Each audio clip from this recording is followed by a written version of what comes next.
Hi, I did this little purse yesterday on Insta Stories, but a lot of my Facebook friends have asked if I could just do the same tutorial for them on Facebook. And so here we go. This is a little Valentine's Day purse that I designed. I've used a bulldog clip to close it because I had it handy, but you can use anything you want. And when you open your little purse, you'll just see there's two little compartments there. One you can slip a little secret note in, another is for a little gift. Anyway, let's see how we go.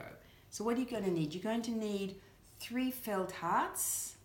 Mine are about 10 centimeters down and 10 centimeters across, but you can use any size you want. So the first thing you're going to need to do is pencil and a ruler. Okay, so I'm measuring about 1 inch down, but it doesn't really matter how far you go down. I'm going to do a line and I'm going to cut. Okay, so there we go. So you've got your first heart. You're going to take another one of your hearts, and this time you're going to measure about 1.5 inches down. There we go.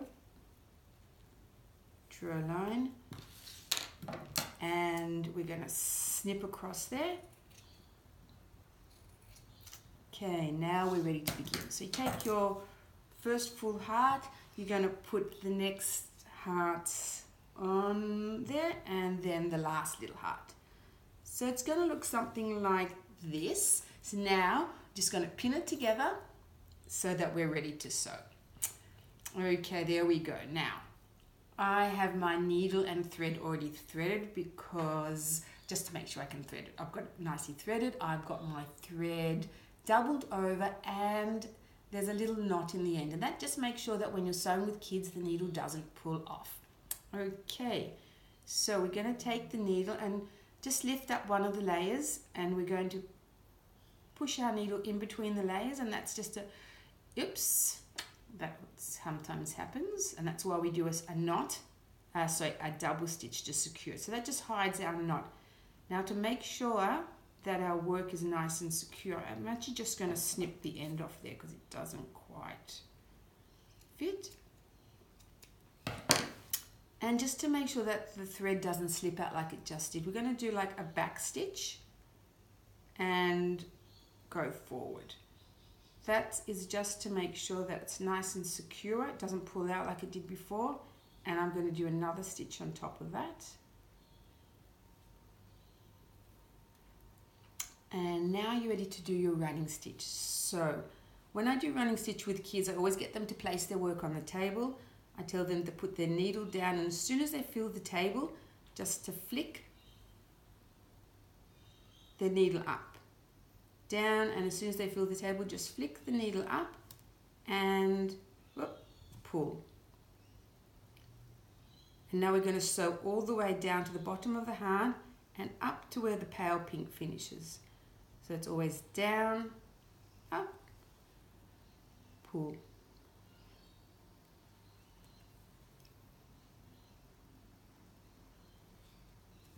As the kids get a bit better, they can actually do 2 stitches at a time. So I'll just show you how to do that. So just going to go down, actually I'll just take it to the corner. Okay, so now to do 2 stitches, you're going to go down, up, and instead of pulling a needle through, you're going to go down and up again. Okay, oops, another pull. I'm going to do that again. You're going to go down, up, and pull through. And 1 or 2 more times, down, up, down, up. Now we're at the end again. So now you're going to have to do your anchor stitch again. So to do that, I'm going to do a back stitch, and I'm going to go forward, and I'm going to do that once again. So that's just to make sure that your thread doesn't come out. And now I'm just going to take the needle and thread through the 2 layers, snip it off, take my pin out, and that's what you should have. So now you just simply have to flap the top layer off, give it a little bit an iron, and you're ready to go. The only last thing, I'm going to put my clip on, and now I've got 2 little eyes. I've just got felt eyes, but you can use googly eyes or whichever eyes you like. I'm just going to glue my eyes on, and almost ready. There we go. Valentine's heart purse, and I'm just going to flip that down because it makes a really cute little nose. So if you like that, there's more tutorials on my blog, Colored Buttons.